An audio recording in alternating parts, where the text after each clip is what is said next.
கல்யாணத்துக்கு முன்னாடி தாலி கட்டுற வரைக்கும் கிடையாது. தினம் தினம் லவ் பண்ணணும். 20 வருஷம் ஆனாலும் லவ் பண்ணணும். லவ் பண்ணிட்டே இருக்கணும். அவங்களுக்கு மரியாதை கொடுத்துட்டே இருக்கணும். எல்லாரும் மாறுவோம், நம்மளும் மாறுவோம், அவங்களும் மாறுவாங்க. 20 வயசுல இருக்கிறது வேற, 25 வயசுல வேற, 30 வயசுல அவங்களோட ப்ரியாரிட்டிஸ் வேற, மனசு வேற மாதிரி மாறும். எதுக்காக போறோம், என்ன தேடல் அப்படிங்கிற மாதிரி பல விஷயங்கள் வாழ்க்கையில மாறிட்டே இருக்கும். பட் அந்த அன்பு, அவங்க மேல இருக்கிற காதல், அது மாறவே கூடாது. லவ் அட்வைஸ்னா நான் அதான் கொடுக்க முடியும். And also I think respect.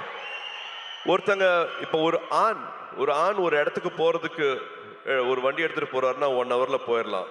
ஆனா அதே பெண் அதே இடத்துக்கு போகணும் அப்படின்னா அது 10 மணி நேரம் கூட ஆகும். நான் எதுக்காக அப்படி சொல்றேன் உங்களுக்கு தெரியும். ஏன்னா கல்யாணம் ஆச்சுன்னா, ஒரு குழந்தை பிறக்குதுன்னா, வீடை பார்த்துக்கணும்னா, எல்லாத்தையும் காம்ப்ரமைஸ் பண்றது பெண்கள் மட்டும்தான். பெண்கள் மட்டும்தான் பண்றாங்க. ஸோ அவங்களோட வெற்றிக்கு 10 மடங்கு இல்லை, 100 மடங்கு சல்யூட் அடிச்சு மரியாதை கொடுங்க அவங்களோட வெற்றிக்கு. அண்ட் முடிஞ்ச வரைக்கும் அது கூடயே நில்லுங்க அப்படின்னு நான் சொல்லுவேன். லவ் விட மரியாதை இன்னும் அதிகமாக கொடுங்கன்னு சொல்லுவேன்.